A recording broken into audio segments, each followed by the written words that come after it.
The journey begins there, and it quickly moves other places. And we move now to a tattoo parlor in the Far East.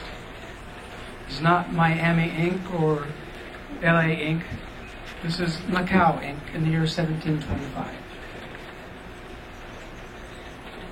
Chapter 12, in which a notable skin is honorably inscribed.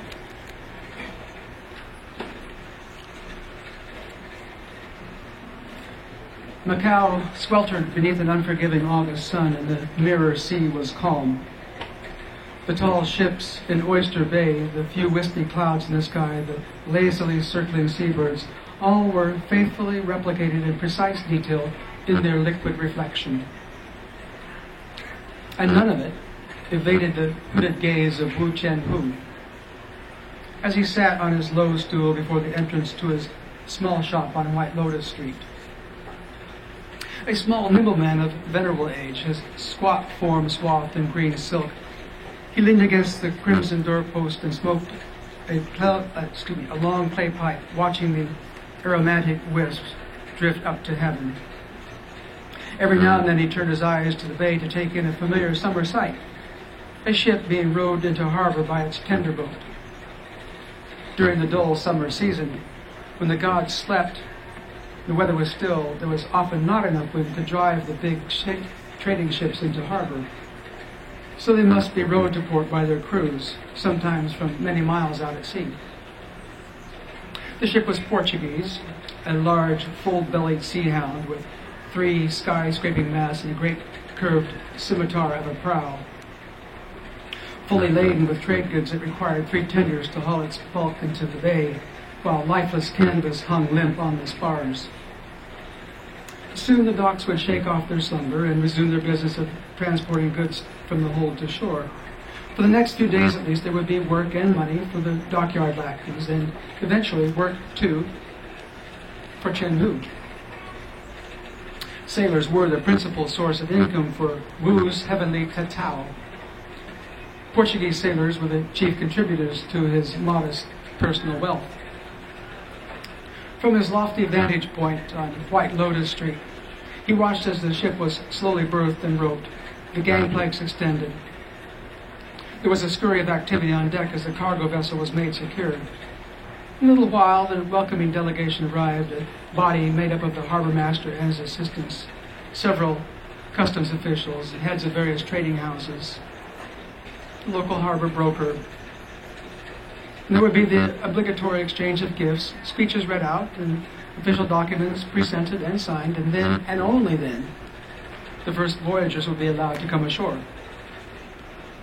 The dutiful servants of the emperor were highly skilled bureaucrats, and such ceremonies employed and honed the arts of official obfuscation, and that from the highest scepter-wielding magistrate to the lowest ink-dipper served to protect someone's position in the imperial pecking order. The Qing dynasty reveled in its bureaucracy, and Wu Chen-hu knew all about bureaucracy.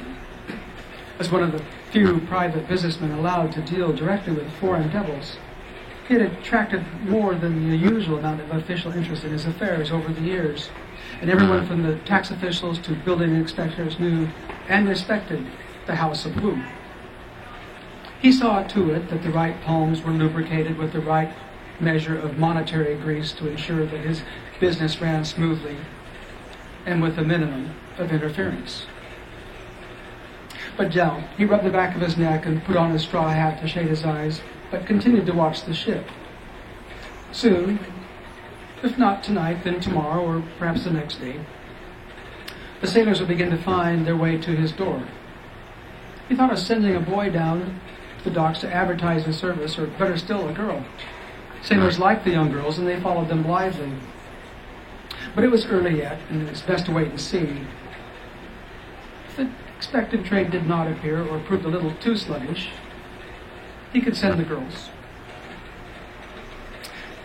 Chen-hu finished his pipe and gently knocked the bowl against the leg of his stool to tap out the ashes, then rose and went into his shop. He removed his hat and knelt beside the hearth and took up the iron kettle, filled it with water from the stoop and set it on the brazier. He settled himself cross-legged with eyes closed and waited.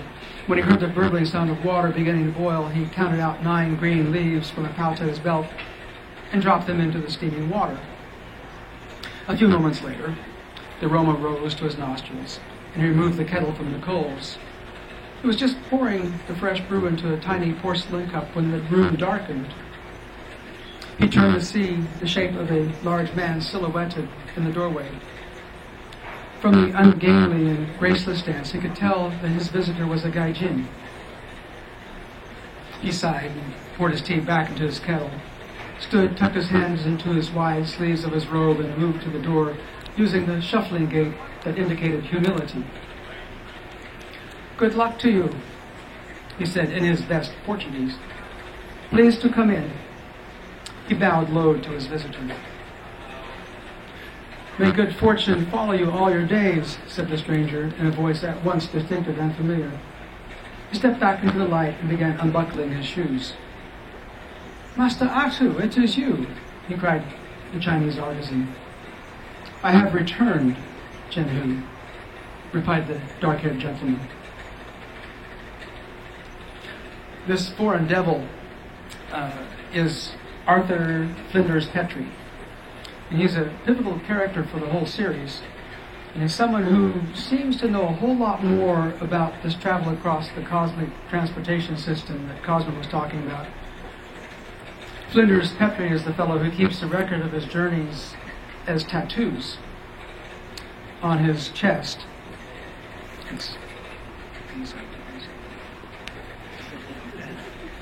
It is to Wu Chen-Hu that he comes for his next tattoo. So Chen-Hu poured another cup from the steaming kettle and departed, leaving his client reclining on the couch. He padded silently to the back room to prepare his engraving instruments, a phalanx of long bamboo rods tipped with very sharp steel points. He gathered up a handful of the rods and placed the pins in amongst the burning coals of the brazier, turning each one before withdrawing it and setting it aside to cool. When this was finished, he prepared some of his precious ink. The ink was always prepared, freshly made, using a secret recipe developed over 20 years in the trade. It was only ever mixed in small batches. A Wu Chen-Hu creation was a vivid blue, never muddy, or worse yet, washed out like those of the cheaper waterfront vendors.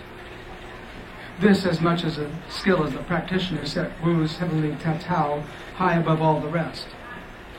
A Wu Chen-Hu masterpiece was made to endure.